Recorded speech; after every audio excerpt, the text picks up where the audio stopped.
సత్యనారాయణ గారిని మన శాసనసభ్యులు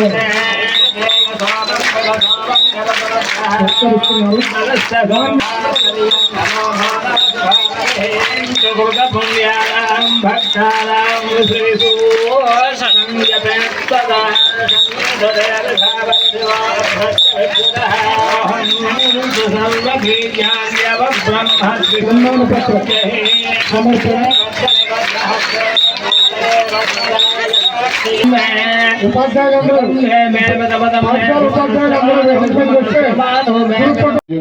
బాధ్యత ఉపాధ్యాయుల పైన ఉంది అనేది కూడా నేను ఈ సందర్భంగా తెలియజేస్తా ఉన్నా. ముఖ్యంగా నేను ఇప్పుడు ఇక్కడ వచ్చిన తర్వాత ఒక చిన్న అబ్జర్వేషన్, ఉపాధ్యాయులు దయచేసి వేరే అనుకోవద్దు. జాతీయ గీతం మనకి చాలా విలువైనది. జాతీయ గీతాలాపన జరుగుతున్నప్పుడు మనం ఏ పరిస్థితుల్లో ఉన్నప్పటికీ కూడా ప్రతి ఒక్కరూ నిలబడి గౌరవం పాటించాల్సిన బాధ్యత ఉంది నిశ్శబ్దంగా. కానీ సాక్షాత్తు ఉపాధ్యాయులే విద్యార్థులు కూర్చునుండి జాతీయ గీతాలాపన చెయ్యండి అని చెప్పడం అనేది అది నిబంధనలకు విరుద్ధం అనేది వారి దృష్టికి తీసుకొస్తా ఉన్నా.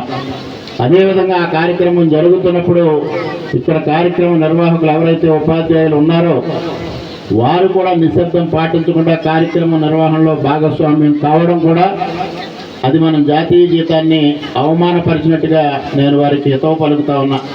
దయించి అటువంటి పొరపాట్లు పునరావృతం కాకుండా ఉపాధ్యాయులు చర్యలు తీసుకోవాలి.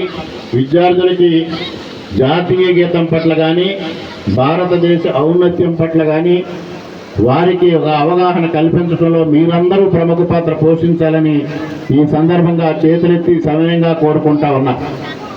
అదేవిధంగా ఇవాళ విద్యార్థుల్ని ఉత్తమ పౌరులుగా తీర్చిదిద్దాల్సిన బాధ్యత ఉపాధ్యాయులదే. వ్యక్తిత్వం, అద్భుతమైన వ్యక్తిత్వం వారిలో నింపాల్సిన బాధ్యత కూడా ఉపాధ్యాయులదే.